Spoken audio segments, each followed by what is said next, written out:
என் முன்னாடியே ஸ்னேகாவிடம் இப்படியா? செய்தியாளரிடம் நாக்கை கடித்த கணவர் பிரசன்னா. என்ன ஆனது?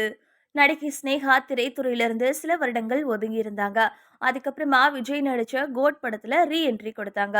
நடிப்பு மட்டும் இல்லாம தனியா தொழிலும் செஞ்சுட்டு வராங்க ஸ்னேகா.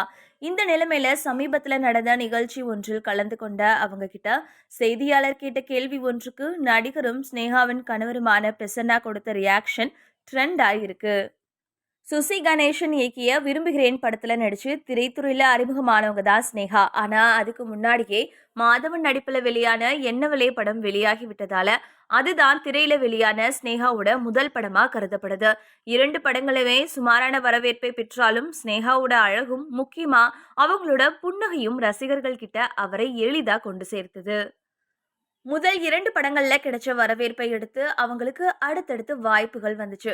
அதன்படி ஆனந்தம், வசூல் ராஜா எம்பிபிஎஸ், பார்த்தாலே பரவசம், ஏப்ரல் மாதத்தில் பார்த்திபன் கனவு, போஸ், வசீகரா, ஜனா, ஆட்டோகிராஃப், பிரிவோம் சந்திப்போம், பள்ளிக்கூடம் அப்படின்னு பல படங்கள்ல நடிச்சாங்க.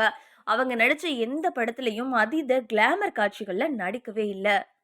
கிளாமர் காட்டாமலும் திரைத்துறையில ஜொலிக்கலாம் அப்படின்னு நிரூபிச்சு காட்டினவங்க தான் அவங்க. அவங்க தன்னோட கெரியர்ல பீக்ல இருந்தப்பவே நடிகர் பிரசன்னாவை காதலிக்க ஆரம்பிச்சாங்க. 2 பேரோட திருமணத்துக்கும் வீட்டுல சம்மதம் கிடைக்கவே 2012 திருமணம் செஞ்சுக்கிட்டாங்க. அவங்களுக்கு ஒரு மகளும் ஒரு மகனும் இருக்காங்க. குடும்பத்தோட செம்ம ஹாப்பியா வாழ்ந்துட்டு வர்ற ஸ்னேகா இடையில சில காலம் திரைத்துறையில இருந்து ஒதுங்கி இருந்தாங்க.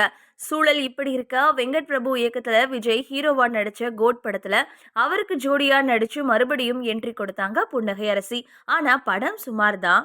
இது ஒரு பக்கம் இருக்க ஸ்னேகாலயா அப்படின்ற புடவை கடை ஒன்றையும் அண்மையில தொடங்கி இருந்தாங்க. அது மட்டும் இல்லாம தனியார் சேனல்ல நடக்கும் ரியாலிட்டி ஷோ ஒன்றில் நடுவராகவும் இருக்காங்க. இப்படி தன்னை பிஸியாகவே வச்சிருக்காங்க ஸ்னேகா.